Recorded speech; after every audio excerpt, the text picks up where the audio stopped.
Chapter 13. I'm able to ride the wave of pleasant feelings left behind from Miss Ruthie's kindness for a whopping 30 seconds before crash landing right back into Headband Girl and her cronies. That's probably a new world record for Randy Lewis. Good vibes. It was nice while it lasted.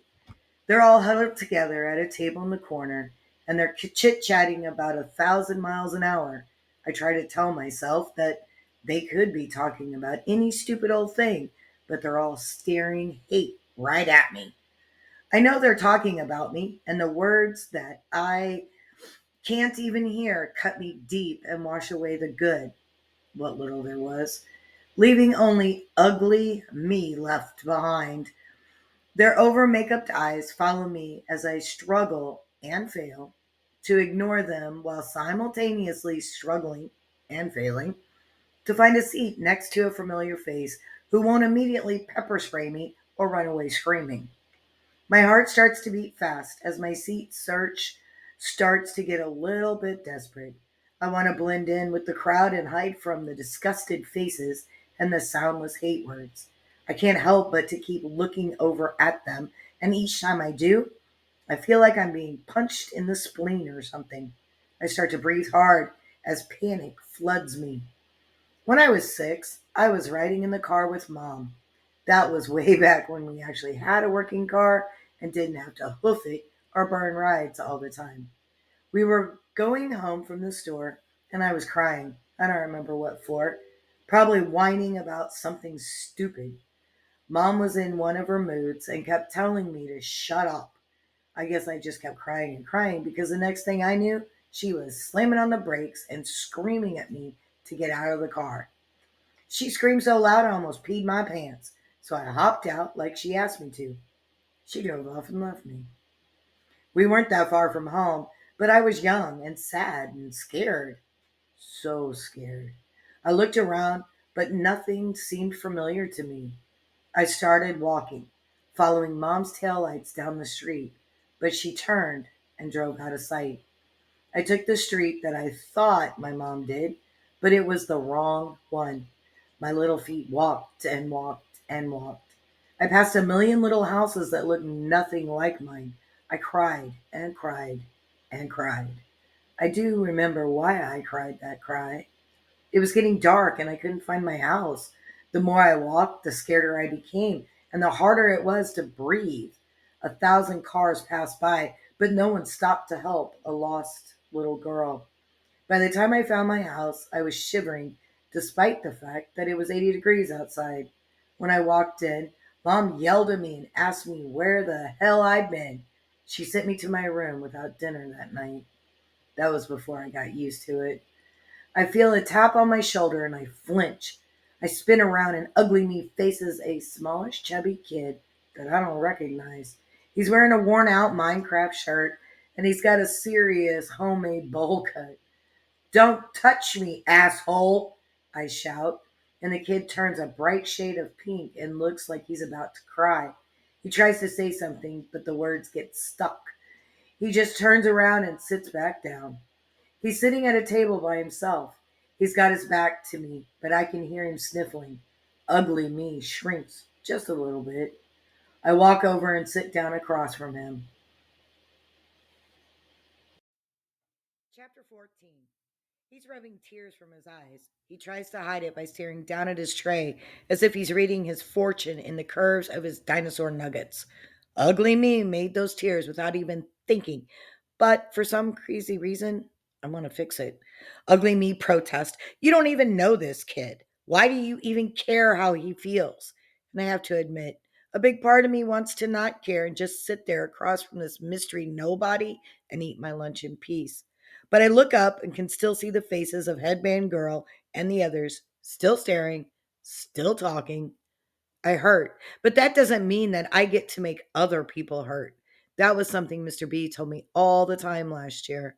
Ugly me retreats for now, but she doesn't go far, just hides in the shadows, waiting for a chance to slither out again. She never has to wait very long. Hey, I say to the top of the kid's bent over head, in addition to the worst bowl cut of all time, this kid is sporting a gnarly homemade color job. I'm guessing Kool Aid? His scalp is dyed a bright pink, and his reddish brown hair looks like he suffered a very recent bleeding head wound. Poor kid. Sorry about that. That was super bitchy of me. He wipes his eyes again and raises his head a little bit. I I just wanted to. I know. You were trying to be nice, but I totally crapped in your face. I sigh. I feel like a huge jerk. This poor kid didn't deserve this. He starts to smile. Ew, he says. I roll my eyes. Do boys ever grow out of this stupid bathroom humor phase? Anyway, I really am sorry. It's okay, he says. He looks at me. His eyes are totally red and swollen. He's a super ugly crier. Wow, this kid's got everything going for him. He must be my long lost brother or something. My name's Randy, short for Miranda Lewis, I say. What's yours? He hesitates. Keely's Johnson, he says, his voice flat as week old roadkill. I try to stifle the laugh that begs to blast out of my mouth. I fail, and it comes out a loud snort, like total Old McDonald EIEIO piggy stuff. He shows me the top of his pink scalp again. Wow, I say, trying hard, but not hard enough to not laugh in his face. I'm still giggling when I add, sorry, it's just you look more like, well, not an Achilles. He looks back up at me. He sighs. I'm used to it. Not many kids named Achilles running around these days. Yeah, well, your parents must have been on some real strong stuff to come up with that. What were they thinking? Hard to say, he says. If I had to guess, probably something like, yay, another damn baby. Let's go do a bunch of drugs now. Oh, I say. I mean, what do I say to that? Wow, awkward, but totally familiar in a sad sort of way. He waves his hand around like he's swatting invisible flies. Anyway, I picked that name when I got adopted. When they brought me home, they let me pick any name I wanted. So, were you high then? He laughs. No, but I was 8, and I was in the middle of this big Greek mythology phase. I'd been reading those Percy Jackson books, so I named myself after my favorite Greek hero. Okay, then, I say. Did they not, have, veto powers or something? I try to think of what name my 8-year-old self would have chosen. Probably Rainbow Unicorn or Princess Glam Glam or Glitter Moonbeam Sparkle or something like that. Nope, just turn me loose and let me go at it. I sometimes think that they adopted me as part of some weird experiment. Like they're just observing me like some lab rat and they're waiting for me to totally screw up my life so they can write some book about me and make $1 million. So, what's your middle name? I ask. You have to promise not to make fun of me, he says. Sure, I reply. What could be worse than Achilles anyway? He looks around all sideways to make sure the coast is clear. I take a sip of the not very cold milk on my tray. Skywalker, he says. My nostrils erupt into flame as jets of milk shoot out of them and onto my chicken nuggets.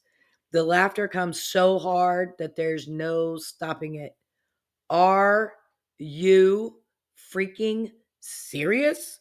I ask, the words interrupted by milky giggles.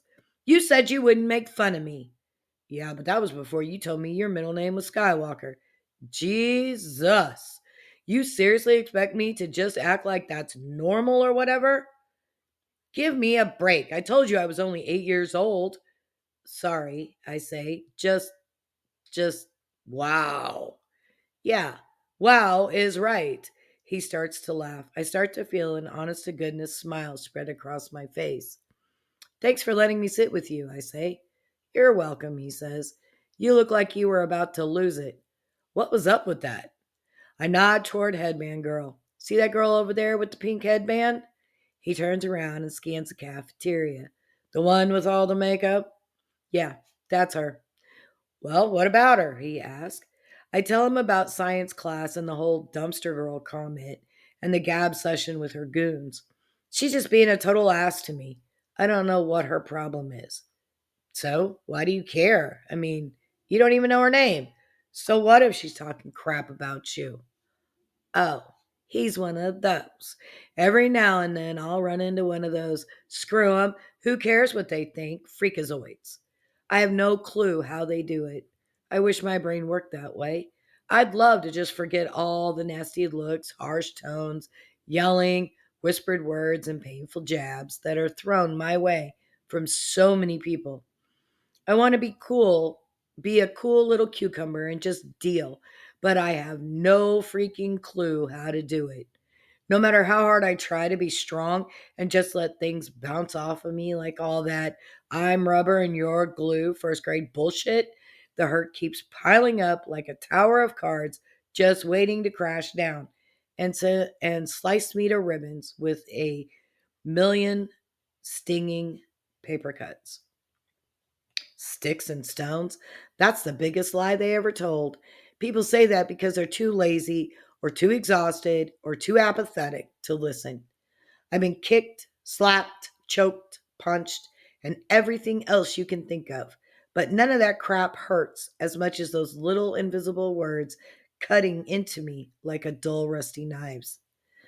These thoughts bring ugly me slinking out of the darkness. I feel the burning wet creeping across my eyes.